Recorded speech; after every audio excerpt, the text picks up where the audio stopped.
Seorang bapak-bapak yang berkonflik, bertengkar dengan seorang tetangganya. Saking kesalnya dia, saking dendamnya dia berpikir untuk membalas tetangganya ini dengan cara sedemikian rupa kalau bisa membuat dia menjadi menderita. Maka dia kepikiran suatu cara yang sangat jahat, yakni dia ingin membakar ruko milik tetangganya. Rencana ini pun dieksekusi. Dia berhasil membakar ruko tetangganya. Ketika tidak ada yang melihat, dia siram dengan minyak dibakar. Dia merasa menang, merasa bahagia.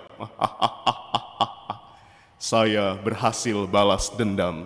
Tapi dia lupa, saudara-saudari, kalau api itu mudah menjalar. Dan namanya juga tetangga.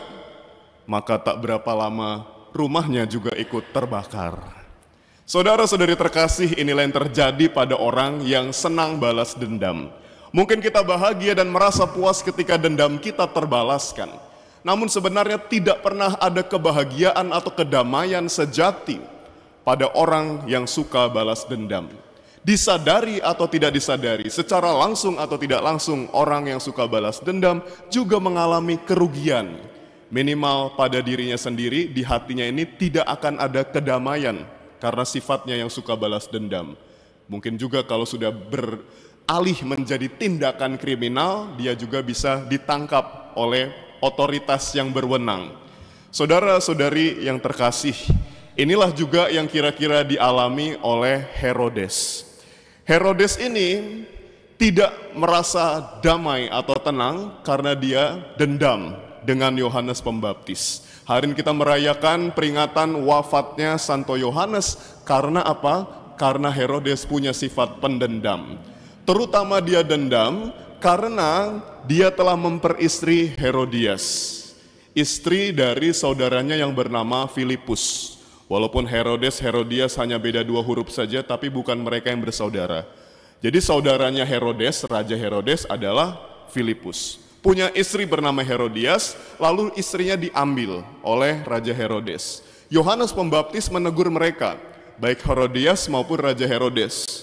Mereka berdua, suami istri ini tidak senang, dendam.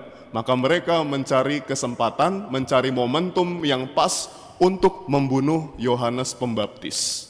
Saudara-saudari, Injil yang kita dengar hari ini dari Markus 6, 17 sampai 29. Kalau Anda baca versi lengkapnya mulai dari ayat 14, terutama di ayat 16, di sana tampak irasionalitas. Irasionalitas itu artinya suatu pikiran yang tidak rasional, tidak logis. Di mana Herodes ini menyangka bahwa Tuhan Yesus adalah Yohanes Pembaptis yang telah dia penggal dan hidup kembali. Ini kan tidak logis. Kenapa dia menjadi berpikir tidak logis? Karena ada ketakutan. Kenapa dia takut? Karena dia telah membunuh Yohanes Pembaptis akibat dari rasa dendamnya tadi. Jadi rasa dendam, saudara-saudari, sekali lagi walaupun telah dilampiaskan, tidak akan membuat kita merasakan kedamaian sejati. Kita merasa menang barangkali, namun sesungguhnya pemenang sejati adalah mereka yang bisa mengampuni, adalah mereka yang bisa juga menerima teguran atau kritik dan masukan dari orang lain.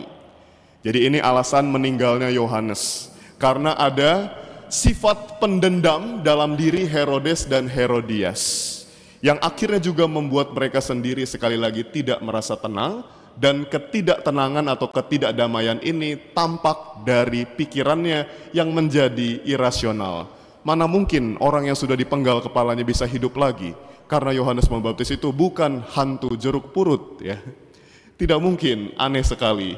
Nah, saudara-saudari, ada sifat lain yang membuat Yohanes Pembaptis wafat pada hari ini, yakni gengsi yang berlebihan. Raja Herodes terlanjur berjanji kepada para tamu, para hadirin di pestanya, apapun yang diminta oleh anak Herodias yang telah menari dengan sangat indah dan menyenangkan dia, akan dikabulkan. Termasuk kalau engkau meminta setengah dari kerajaanku, akan kuberikan.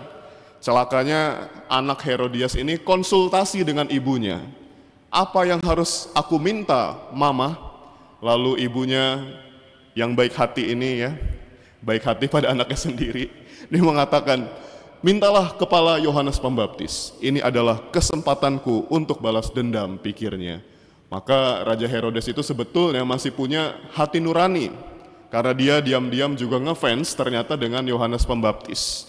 Namun karena dia gengsi, kalau saya tidak mengabulkan permintaan ini, orang-orang akan mengklaim saya ini, mengatakan saya ini sebagai orang yang tidak tepat janji, sebagai orang yang ingkar, tidak amanah.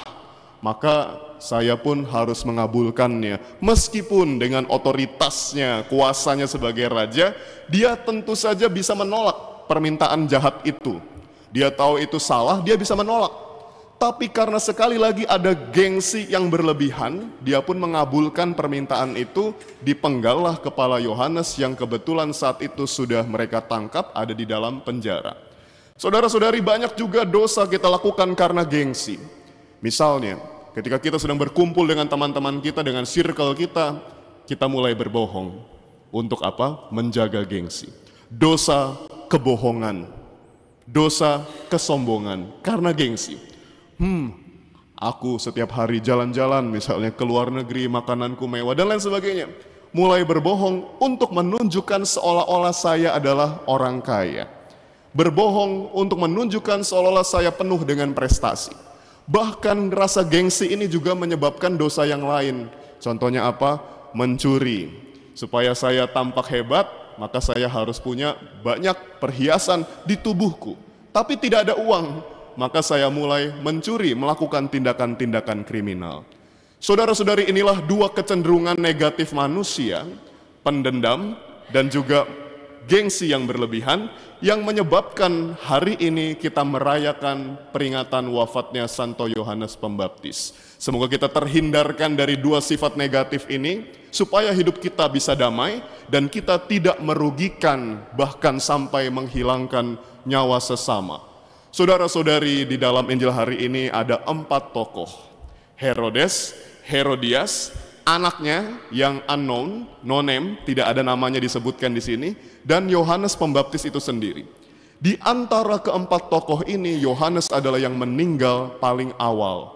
Tetapi dia sekaligus satu-satunya yang disebut sampai zaman sekarang oleh kita, manusia modern ini, sebagai santo. Santo Yohanes Pembaptis. Hanya dia yang menjadi orang kudus, meskipun pangkatnya, jabatannya bukan siapa-siapa seperti keluarga raja ini. Hanya Yohanes yang kita sebut sebagai seorang kudus. Dan melalui perantaraan dia kita berdoa kepada Allah. Santo Yohanes Pembaptis, doakanlah kami. Maka dari itu saudara-saudari, mari kita berjuang dalam hidup ini untuk seperti Yohanes selalu menegakkan kebenaran.